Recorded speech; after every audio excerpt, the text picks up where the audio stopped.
So this is what I wanted to know because both of y'all on here, y'all played the Legion of Boom when the Legion of Boom was like. I heard y'all talk about it out in public before. Mate, what was the game plan against that defense back then? You know what I'm saying? Game plan for us was Seattle always did what they did. They liked to run that Seattle 6 program, that zone, match zone. Mm-hmm. And what made them so good is that they could get pass rush with 4, and their linebackers and their coverage all played on a line together. So they were so Mm. disciplined. They would get to their spot. So it was like we had a bunch of like 3 beaters, 6 beaters, meaning like post safety zone beaters. Mm-hmm. And if we caught the ball in a soft spot, it was like, you got to get vertical. There's going to be 6 guys on you. They swarm and they get at you real quick. They're always disciplined. They fly to the ball. So like the main point for us, I remember in the middle of the field was you catch the ball, you got to get vertical because there's going to be 4 or 5 guys, and then we had to score in the red area. We found out we were going to get a little more man than what we Mm-hmm. thought, so we had to get our man beaters in the red area, and that's when Gronk had that big ass touchdown from the 30 or Hell yeah, 40. You bro. know, we saw the linebacker out there. We were That was preparing for what, that all day. That was man. KJ. You That did was my KJ. boy KJ wrong, man. That Yeah, was you KJ, should have right? did that, Gronk. What the hell? You had nerve to spike that.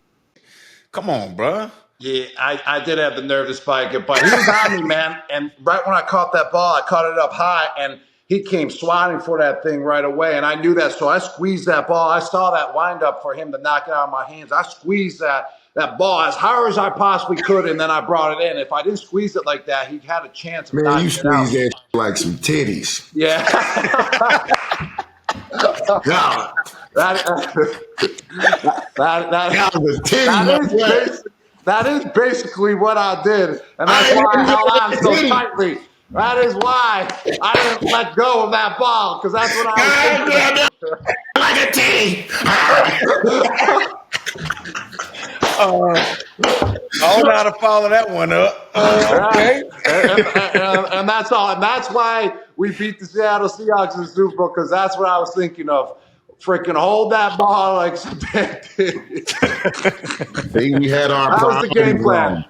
I'm thinking about going in the titty, going in the end zone, talk about hold my dick, and you was over there like, nah, I ain't letting go of this titty. I'm gonna hold on to this titty, so our priorities was wrong. I should have been, instead of thinking about jacking off, I should have been trying to get to the titties. Bruh, you I on probably would it have today, just bust man. on the titty, but you was thinking like, I gotta get the titties. All right.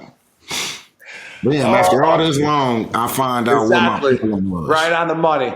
That's Yeah, right on the money, man. bro. God damn. But man, I don't know. Like that whole game just took a turn. I think we had who had got hurt. Laney. Yeah, Jay Lane got hurt in that game. Jay Lane got hurt, bro. Yeah, Yeah, Jay he Lane broke got his leg, hurt. unfortunately. On a pick. Yup. I tackled him. Oh, that's right. You broke his Uh, arm, bro. Oh, it was his arm. yeah, I outside feel the bad Yeah. cut. afterwards, but not when I did it. It's You know how it goes. You get so mad when someone takes your quarterback's ball. You just want to kill someone. yeah. Damn. That's how I Nah, be, bro. I ain't Hey, know look, it was that serious. this what I always wanted to ask some people in the guys that played for Bill, man. Was Bill really like he was on TV, or was he a little bit more cool?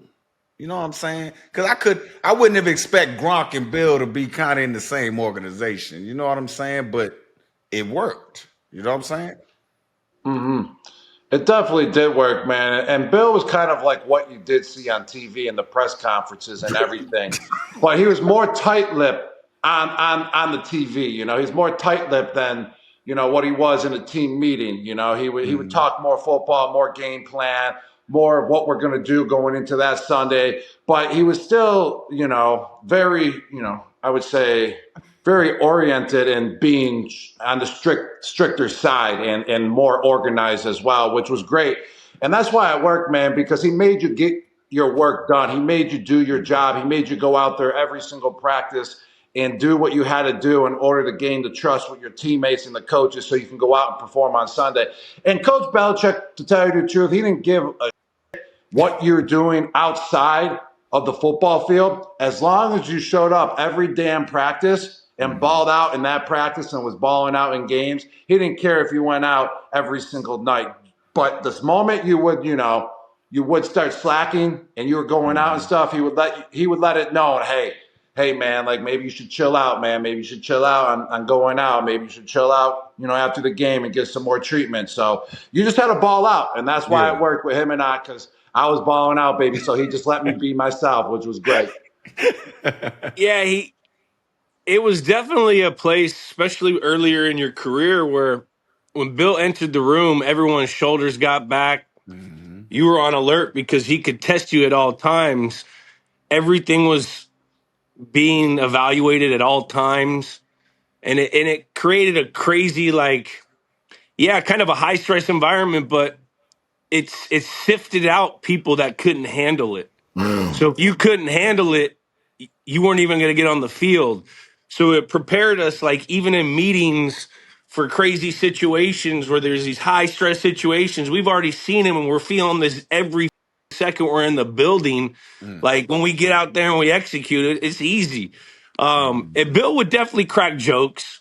His jokes were dry, more dry, but he would get you with like his knowledge of the game. Yeah. He would get you with like a lazy play or something, or if you had a bad drop, or if you didn't set the edge of your defensive lineman. How he would get you is he would get some film back from like 1986 when he was coaching Lawrence Taylor, and he goes, "You want to see how you get the TE, or you want to see how you do the double guard, or whatever? This is how you do it." You over here, like, or he said, "I've seen." He would do where he would say like, I've coached over 35,000 guys. You think that's the first, you know what I mean? Like, that's the kind of stuff where he would get you where you're Damn. like, oh, well, he was in the same building with that guy, and I'm over here Man, doing this. like, man, Yeah. you ain't doing You ain't doing shit. you So, ain't like, doing It's funny, bro. Like, we when I played for the Niners, Ronnie Lott used to come speak to us during training camp, and he said Bill Walsh was like that. He said, "Bruh, you felt weird walking next to Bill Walsh in the hallways like that. He may speak to you, may not, but he was brilliant. You know what I mean? We won. You know what I'm saying? and let me also put out there, build, if you were, he changed his coaching for different guys. Like, Mm. if he felt like you needed, like, we all knew I played better when I was pissed off, so he would do to piss me off. Mm. Brady, he would piss him off. He plays 10 times over and he's pissed off. With other Mm. guys, he wouldn't do it. Like mostly defensive guys, he'd always kind of buddy up with because he loves defense. But He like, loved his there's defensive different guys. relationships with different guys. It wasn't like the same bill for everyone. Like Gronk said, if you balled, you got a lot more leanway. Hmm. Hmm. But that's a sign of a good coach, though, bro. Like, yeah.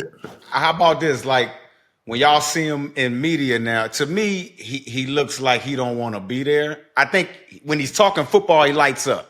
But Man, Mike, TV that look like he out there having the time of his life, bro. sometimes, I seen that sometimes he nigga does, dressed up bro. like Ryan Clark, I think. Yeah, and inside I the said, yeah, ain't inside no the, way in the God's green earth that I would have ever thought that I would seen that man come. Because I always see that with that. I think it might be the same hoodie with the cut off sleeves. I think that's the only thing I ever seen him at the game, at practice, Mhm. walking into the stadium for the game, is that same hoodie. So to see him do that, bro, and you talk about he don't look like he want to be there, that one want to be there when it did no like that, bro. No, not all the time. He's You know on what I'm saying? everything too. Yeah. Huh. He's having fun. I think he's trying to show people that, like the questions you guys are asking, the narratives Yeah. out there that like, oh, this guy doesn't have fun, this guy can't collaborate, this guy's a asshole, he's too old. Like, I think he's trying to change that and show that he's kind of trying to evolve. You know You what I mean? think? He's showing that his fun side because he does have fun. There was some times where he'd have fun in the meeting room, and You sound I like that's mean, very rare. Yeah, you it said was there was very rare. But the sometimes. one, when because it was so rare, that oftentimes that he did it, it made everyone so like, oh, he did something. So it brought the team together more because I think he wanted to be the villain. So we all kind of grouped up and became a team to be like, yeah, let's go prove him wrong and work our ass off type. It's like some Mhm. real like Jedi mind trick. Some psychological, and you know what's crazy about that is because the guy we had on the other hand, his whole was completely different. Yeah, Pete. complete opposite. Well, I think Pete was just different, right? Like his whole thing was, I ain't gonna talk about nothing negative. We just gonna stay positive all the time, and positive results will follow. You know what I'm saying? And it happened, but just two different approaches. I always say it's two different. It's different ways to get to the mountaintop, bro. You know what I'm saying? Another thing about Coach Belichick too, though, man, is I'm telling you, this guy knows the game of football like it's encyclopedia, man. From the first page all the way to the last page. And what's special is that he would highlight situational football week in and week out, and point out, pointers every single week. Hey, this situation just happened last week and this team wasn't prepared for it. Expect it more to pop, expect this outcome to pop up more, these situations to pop up more. It's the trend of the NFL over the last couple of weeks, and it's going to keep coming up. So let's be prepared for it when it comes our way. And then he was always right. It would pop up that game, and boom, we would be ready for that situation in that game, and the other team wasn't prepared. So Coach Belichick was on top of his game, and he was ahead